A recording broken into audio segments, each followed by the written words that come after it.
is what is the reason or what made you decide to be part of Mrs. Tourism 29?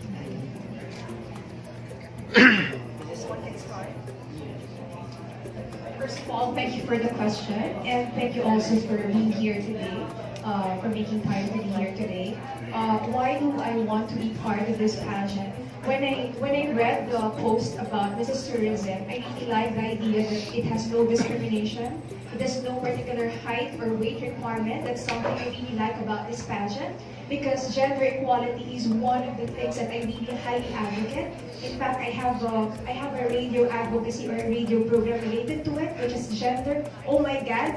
GAD stands for Gender and Development, wherein the socially constructed differences on gender is being tackled in that particular radio segment. And also, I like the fact that we advocates being a mother who truly cares and loves the world. And it's not just being a mother for home, but being a selfless mother who is a mother for others through their advocacy or through other social civic activities. Question is, as a tourism ambassadress and as a mother at the same time, what is the one thing that other mothers should learn from you? Okay, I have Mrs. Philippines.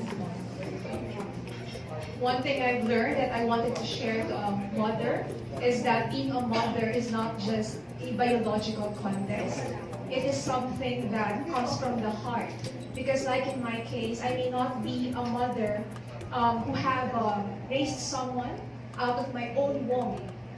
Because like right now I am very active in my advocacies, and I call them my children.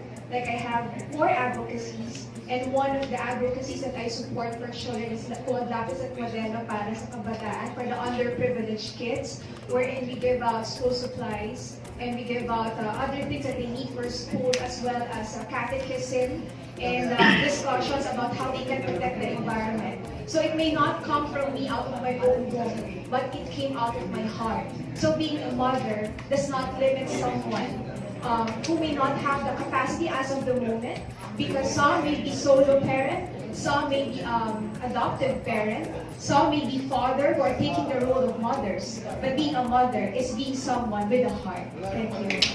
Thank you very much. Muna, bago ako mag-join dito sa Mrs. Tourism na to, sir. Ma'am?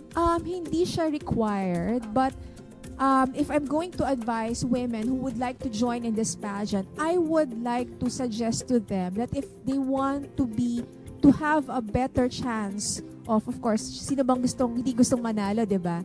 If they want to have good chances, of course, of being one of the ambassadors or queens, maganda kung meron kang platform or advocacy. Bakit? Kasi dito sa pageant na to, napakadaming opportunities na marirate ka based on your ability to communicate messages. And usually yung forum, for example, we have a rating for that, or ginigrade kami based on forum. Ability to speak about mother who cares for the world. Anong sasabihin mo doon kung wala kang advocacy, di ba? Anong depth or anong content na sasabihin mo if you don't have anything to say?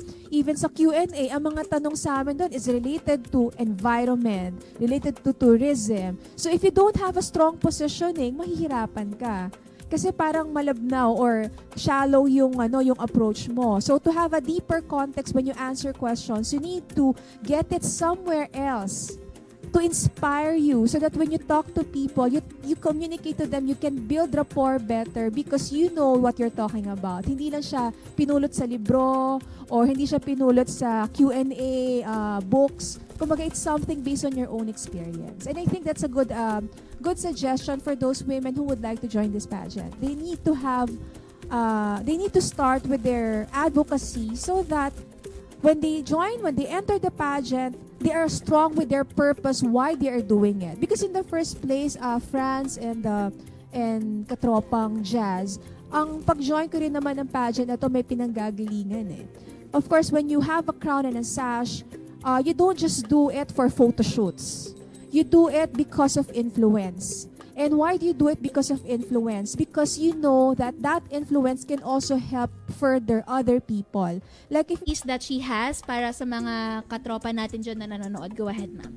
Okay, thank you so much first of all for inviting me here in Katropa Radio, my mother station also. And for this opportunity na i-welcome ako after winning the said pageant. The message that I wanted to impart lang dun sa mga viewers natin or listeners ng show is that like me in my case, I'm already nearing 40s. I'm already 38. And before I dreamt of becoming a beauty queen, I never knew that one day it will happen to me to become crowned as an international beauty queen.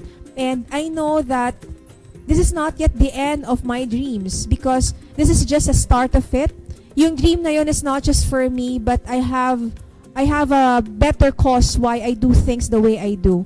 And I hope that those people who are aspiring, those women or who are aspiring, regardless of their gender preference, who are aspiring to become a beauty queen, let it not stop you. Let not your limitations stop you from achieving it. You are good. You are great. You can become the best version of yourself. Just believe in yourself. And do not allow people to think otherwise. Okay? And yung mga message ko sa mga mothers who also want to become a beauty queen or beauty title holder, I encourage you to join Mrs. Tourism pageant. Be part of this once-in-a-lifetime opportunity because you never know when the next opportunity will happen. While we're still alive, while we still can do things, gawin na natin yung mga bagay na hindi pa natin nagagawa. Sabi ko nga sa sarili ko, kailan ko pa gagawin to? You'll never know if you're still healthy by a few years from now or you're still alive by a few years from now.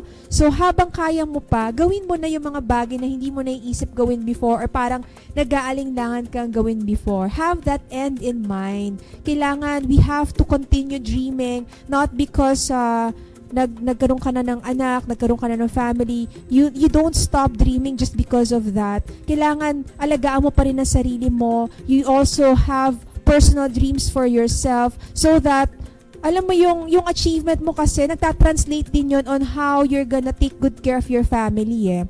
If you are happy with or you're fulfilled with your life, nakikita yan ng mga anak mo, nararadiate yan sa pamilya mo, yung positivity na yan. So I encourage women to also join this pageant, the Mrs. Tourism pageant. And if you are interested, you can follow Megastar Production. They have a Facebook page or Mrs. Tourism pageant.